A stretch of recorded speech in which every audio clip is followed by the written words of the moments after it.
حضرت سیدنا بلال حبشی رضی اللہ عنہ ساتھ کھڑے جناب ابو بکر صدیق رضی اللہ عنہ نے ارشاد فرمایا، اگر میں یمن کا حکمران ہوتا، یمن کا بادشاہ ہوتا، اور تو مجھے کہتا کہ بلال میں تب دوں گا جب تو مجھے یمن کی حکمرانی دے گا، فرمایا میں تجھے یمن کی حکمرانی بھی دے دیتا لیکن بلال کو ضرور خرید کے لے جاتا۔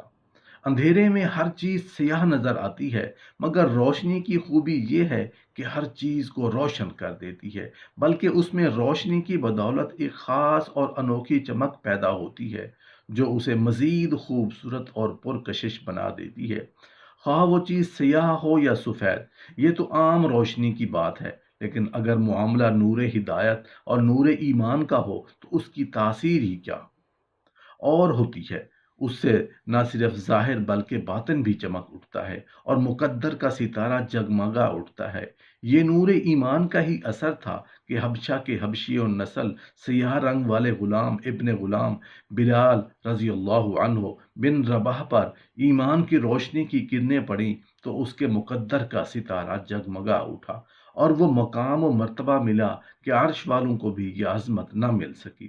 ایک صحابی حضرت ابو مکعب کی صاحبزادی جوان ہو گئی تو ان دونوں کے صاحبزادے بارگاہ رسالت صلی اللہ علیہ وآلہ وسلم میں حاضر ہوئے اور آپ صلی اللہ علیہ وآلہ وسلم سے اپنی بہن کی شادی کے بارے میں مشورہ چاہا۔ رسول اللہ صلی اللہ علیہ وآلہ وسلم نے فرمایا، بلال کے بارے میں تمہارا کیا خیال ہے؟ اس پر وہ دونوں بھائی خاموش ہو گئے اور واپس چلے گئے۔ دوسری بار اس غرض سے پھر حاضر خدمت ہوئے۔ اس بار بھی رسول اللہ صلی اللہ علیہ وآلہ وسلم نے سیدنا بلال حبشی کا ہی نام لیا، پھر وہ خاموش ہو کر واپس چلے گئے۔ جب تیسری بار بارگاہ اقدس میں حاضر ہوئے تو رسول اللہ صلی اللہ علیہ وآلہ وسلم نے سیدنا بلال حبشی کا نام تجویز کیا۔ اس بار بھی انہوں نے خاموشی اختیار کی تو رسول اللہ صلی اللہ علیہ وآلہ وسلم نے انہیں خاموش دیکھ کر فرمایا، تم بلال کو کیوں فراموش کر رہے ہو؟ وہ اہل جنت میں سے ایک ہیں۔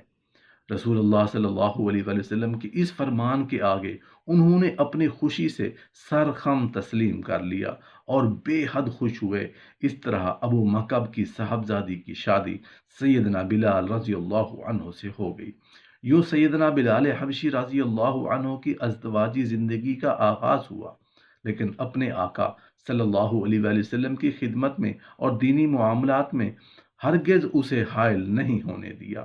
روایات کے مطابق سیدنا بلال حبشی رضی اللہ عنہ نے اپنی زندگی میں متعدد نکاح کیے، مگر انہوں نے کوئی جانشین یا وارث نہیں چھوڑا۔ اسلام نے نسل امتیاز کا بت یوں توڑا کہ سیدنا بلال حبشی رضی اللہ عنہ نے مدینہ منورہ میں نکاح کا ارادہ ظاہر فرمایا تو قریش کے منتخب عمراء نے انہیں اپنی دامادی میں قبول کرنے کی خواہش کا اظہار کیا۔ سیدنا بلال حبشی رضی اللہ عنہ رسول اللہ صلی اللہ علیہ وآلہ وسلم کے حکم پر مدینہ طیبہ کا کسی محتاج کی تلاش میں تھے کہ کچھ مال عطا کریں۔ اسی دوران آپ کو آپ کا بھائی آتا دکھائی دیا جو یمن سے آپ کو ملنے کے لیے آ رہا تھا۔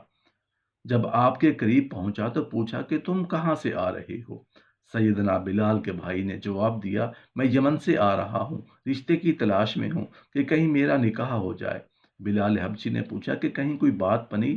لوگ کہتے ہیں تم عربی ہو اور چاہتا ہوں یمن میں رشتہ ہو جائے، لیکن جب مجھ سے پوچھا کہ تمہارا تعلق کس قبیلہ سے ہے، تمہارا حسب نسب کیا ہے، تو میں نے صحیح صورتحال بتا دی کہ میں حبشی ہوں، مکہ میں پیدا ہوا، بلال بن رباح کا بھائی ہوں۔